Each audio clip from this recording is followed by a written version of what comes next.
gut health is because it is the center of all health in the body.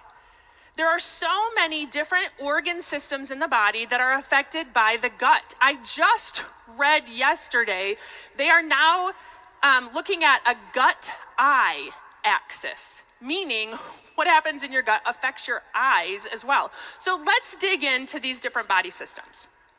Number one is cardiovascular. For example, the digestive system uses cholesterol in order to make bile. So if your digestive system is working right and you're making enough bile, it helps supports healthy cholesterol levels in the body. Blood pressure and overall heart health are also affected by the gut. Urinary system, this is a big one. If you want consistent urinary health, look to make your gut more healthier. There is also a gut-lung axis. The lungs actually have their own microbiome as well. But for ease of breathing, your gut health is going to impact the health of your lungs. Now, clear skin and freedom from occasional itching starts in the gut. The skin is a really great mirror to your overall health, the center of that being the gut. And so good gut health is going to give you healthy looking skin. The development and the response of the immune system also related to the gut. Gut bacteria stimulates the development of immune systems in the small intestine, and 70% of your immune system is created and housed here. A healthy gut microbiome helps the immune system respond to injury or infection without attacking healthy body tissue. Just like the lung gut axis, there's a brain gut axis. This is, I think, the one that we're most familiar with. Now, this happens through a wired and a wireless system. The wired system is the vagus nerve, and the wireless system are the neurotransmitters produced by the gut microbiome. Both the vagus nerve and the neurotransmitters focus on communication between the gut and the brain. The gut also produces and stores 95% of serotonin as an example. Now, this goes both ways. Stress impacts the gut, but peace also impacts the gut. And vice versa, healthy food that we eat can help bring peace to the brain. Poor gut health can affect the inflammatory response, which can disrupt hormone-producing glands like ovaries, thyroid, and adrenals. This can lead to imbalance in hormones like estrogen, progesterone, and testosterone. Poor gut health increases the risk of estrogen-related health concerns in reproductive organs. Gut bacteria help to break down and eliminate hormones, especially estrogen, which helps to maintain a healthy balance. When the gut microbiome is disrupted, it can impair hormone metabolism, leading to imbalances.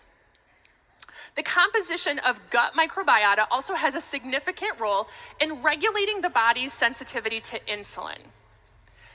Now, we're going to look at the outcome of two things that make up what we call gut health, and that is digestion and the microbiome. Digestion is the process of breaking down food into substances that we can use for energy, tissue growth, and repair. The microbiome is trillions of organisms that live in your GI tract. We always think of bacteria, however, this also includes viruses, fungi, and parasites as well. So let's start with digestion. There's 3 phases of digestion: cephalic, gastric, and intestinal. Cephalic is stimulated by the sight, the thought, the smell, the taste of food. This happens before we eat. Digestive juices are released before food enters the body. These experiences stimulate the vagus nerve, which sends messages to the stomach, that wired system we talked about. Now, so what inhibits cephalic digestion? Well, anything that stimulates the sympathetic nervous system, which is our fight or flight. Gastric digestion is stimulated by the digestion or the distension or stretching of the stomach triggered by that vagus nerve again. Now, this can be inhibited again by the sympathetic nervous system. It's also inhibited by low stomach acid. Intestinal is started by food moving from the stomach into the duodenum and the duodenum stretching. And this will stimulate gallbladder and pancreas function. So what are some things that we can do to aid in those phases of digestion? Well, the first one's cephalic, anything that reduces stress or aids in feelings of safety.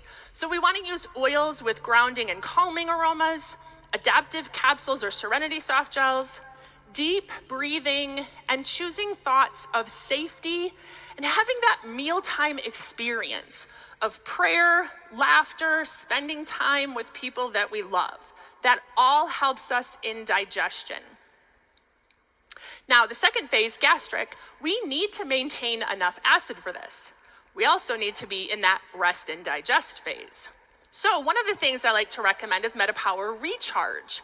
The hydrochloric acid that we need in order to digest in our stomach requires electrolytes in order to be created. And so the electrolytes in MetaPower Recharge help our body create hydrochloric acid. I bet you didn't know Terrazyme also includes hydrochloric acid.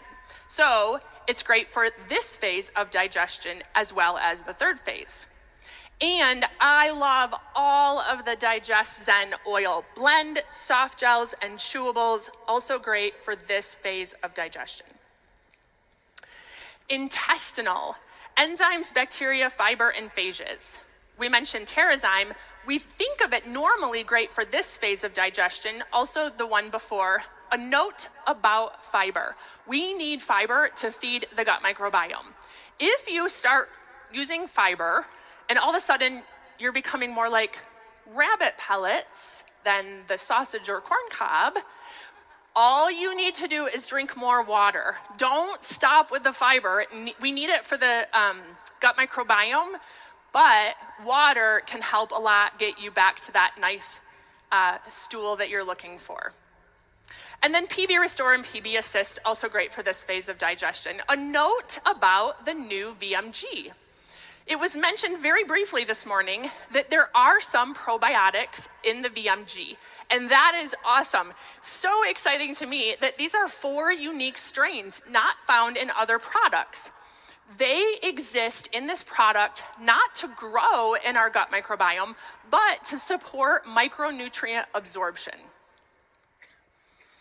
All right, so we need to cultivate a wide array of microbes in our gut to make our microbiome more capable and resilient. Diversity in our microbiome declines as we age. It also declines when we eat a lot of processed foods.